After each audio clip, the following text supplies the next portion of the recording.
Lean Startup Methodology. Lean Startup Methodology dikembangkan oleh Eric Ries, yaitu metode meminimalisasi risiko dalam membangun bisnis, terutama dengan cara mengandalkan iterasi atau langkah pengulangan dari produk ke market untuk mendapatkan feedback yang berkualitas secepat mungkin dan sesering mungkin dari market.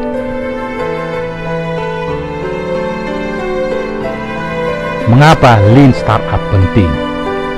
Lean Startup penting karena 1. Untuk meminimalisasi risiko dalam membangun bisnis.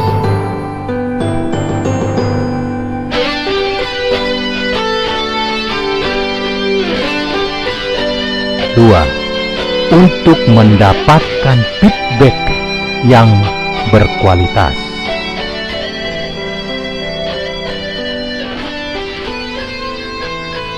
3. Untuk meningkatkan frekuensi kontak dengan customer.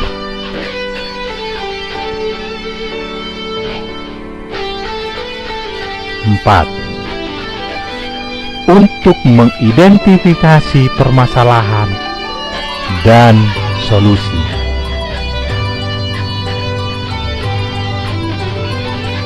5. Untuk mengidentifikasi produk yang sesuai kebutuhan pasar.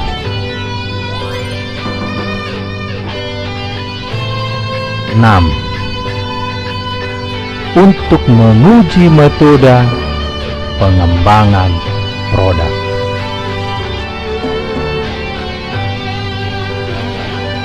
7. Untuk menggunakan sumber daya yang tepat dalam memperbesar skala bisnis.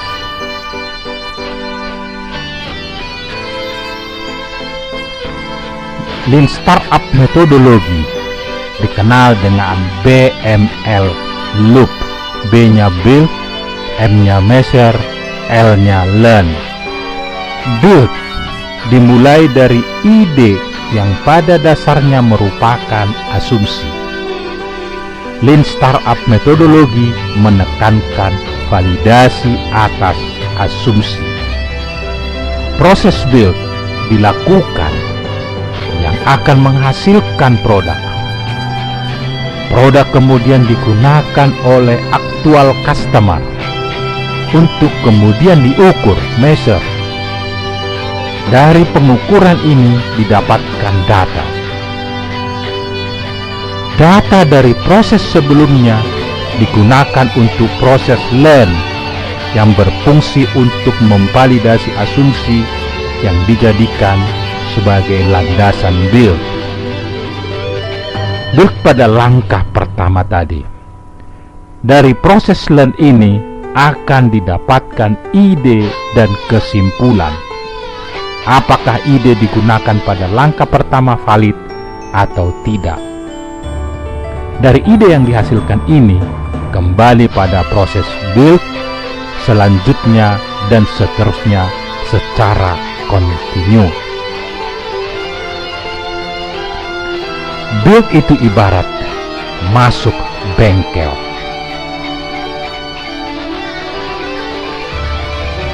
Banyak alat tes yang dilakukan secara cepat seperti unit test, usability test, continuous integration test, incremental development,